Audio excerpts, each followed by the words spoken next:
Shalom Bapak Ibu, Saudara-saudara sekalian. Tetap bersemangat, tetap bergairah, tetap bergelora untuk belajar firman Tuhan melalui renungan singkat menerima hari ini. Mari kita buka dalam doa. Terima kasih Tuhan kalau kami boleh tetap belajar kebenaran firman Allah dalam acara menerima hari ini. Karena kami tahu Tuhan bahwa kami perlu firman-Mu, karena manusia hidup bukan hanya dari roti saja, tetapi dari perkataan firman yang keluar dari mulut Allah. Berikan kepada kami hikmat kebijaksanaan dari Roh Kudus untuk makin mengerti rahasia kebenaran firman-Mu dan pewahyuan ilahi. Dalam nama Tuhan Yesus Kristus, haleluya, amin. Shalom Bapak Ibu, Saudara-saudara sekalian. Kita akan membahas kali ini apa yang harus kita tahu bagian yang ketiga atau bagian yang terakhir. Ini merupakan seri setelah kita selama 2 edisi berturut-turut yang lalu membahas apa yang harus kita tahu bagian pertama dan bagian kedua. Nah Bapak Ibu saudara sekalian, kita sudah membahas apa yang harus kita tahu. Bagian yang kedua meliputi 5 hal.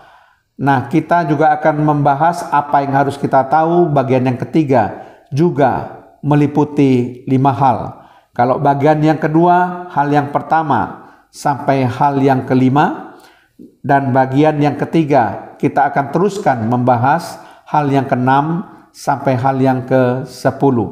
Apa yang harus kita tahu? Mari kita akan membaca bersama-sama dalam surat 1 Yohanes pasal yang ke-5 ayat yang ke-13.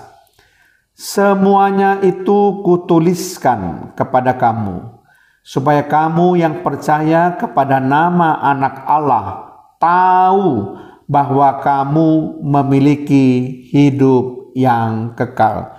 Jadi apa yang harus kita tahu menurut 1 Yohanes 5 ayat 13? Kita tahu bahwa kita memiliki hidup yang kekal. Nah, Bapak Ibu saudara sekalian, itu adalah hal yang keenam ya, yang harus kita tahu. Nah, kita akan membahas apa yang harus kita tahu, hal yang ke-7. Mari kita baca surat 1 Yohanes pasal yang ke-5 ayat yang ke-15.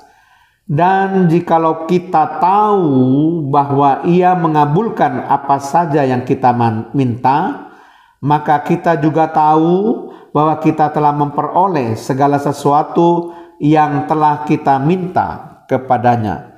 Jadi apa yang harus kita tahu menurut surat 1 Yohanes 5 ayat yang ke-15? Dari surat ini kita tahu apa yang harus kita tahu. Hal yang ke-7 adalah kita tahu bahwa doa-doa kita dijawab. Sekali lagi, kita tahu bahwa doa-doa kita dijawab oleh Allah. Kemudian kita akan membahas apa yang harus kita tahu. Hal yang ke-8 menurut 1 Yohanes 5 ayat 18. Kita tahu bahwa setiap orang yang lahir dari Allah tidak berbuat dosa, tetapi dia yang lahir dari Allah melindunginya, dan si jahat tidak dapat menjamahnya. Jadi apa yang harus kita tahu menurut surat 1 Yohanes 5 ayat 18? Dari hal yang ke-8 ini kita tahu bahwa kehidupan tidak berbuat dosa menunjukkan kita lahir dari Allah. Sekali lagi, kita tahu bahwa kehidupan tidak berbuat dosa menunjukkan kita lahir dari Allah. Nah, kita akan membahas hal yang ke-9. Apa yang harus kita tahu menurut surat 1 Yohanes 5 ayat 19. Kita tahu bahwa kita berasal dari Allah dan seluruh dunia berada di bawah kuasa si jahat. Nah, apa yang harus kita tahu menurut surat 1 Yohanes 5 ayat 19?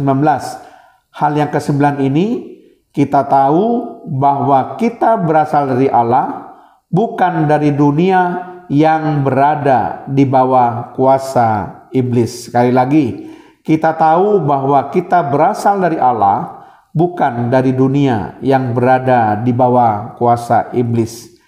Nah, kita akan membahas apa yang harus kita tahu, hal yang ke-10, hal yang terakhir. Menurut surat 1 Yohanes 5 ayat yang ke-20. Akan tetapi kita tahu bahwa anak Allah telah datang dan telah mengaruniakan pengertian kepada kita, supaya kita mengenal yang benar dan kita ada di dalam yang benar, di dalam anaknya Yesus Kristus. Dia adalah Allah yang benar dan hidup yang kekal. Apa yang harus kita tahu menurut surat 1 Yohanes pasal yang ke-5 ayat 20 ini, yaitu hal yang ke-10. Kita tahu bahwa kita dikaruniai pengertian supaya mengenal dan hidup di dalam Yesus Kristus, Allah yang benar. Sekali lagi, kita tahu bahwa kita dikaruniai pengertian supaya mengenal dan hidup di dalam Yesus Kristus, Allah yang benar. Nah, Bapak, Ibu, saudara-saudara sekalian, kita sudah membahas apa yang harus kita tahu bagian yang ketiga atau bagian yang terakhir ini, yaitu hal yang ke-6. Kita tahu bahwa kita memiliki hidup yang kekal. Apa yang harus kita tahu? Hal yang ke-7. Kita tahu bahwa doa-doa kita dijawab oleh Allah. Apa yang harus kita tahu? Hal yang ke-8. Kita tahu bahwa kehidupan tidak berbuat dosa menunjukkan kita lahir dari Allah. Apa yang harus kita tahu? Hal yang ke-9.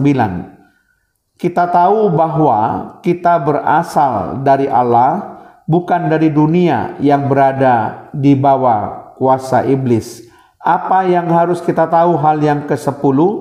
Kita tahu bahwa kita dikaruniai pengertian supaya mengenal dan hidup di dalam Yesus Kristus, Allah yang benar. Amin. Mari kita berdoa. Terima kasih Tuhan, kalau hamba-Mu sudah membahas seri apa yang harus kita tahu, baik bagian pertama, bagian kedua, maupun bagian yang ketiga, di mana kali ini dituntaskan kita membahas bagian yang ketiga atau bagian yang terakhir, supaya dengan demikian kebenaran firman-Mu makin memperkaya kami. Terima kasih Tuhan, di dalam nama Tuhan Yesus Kristus. Haleluya. Amin.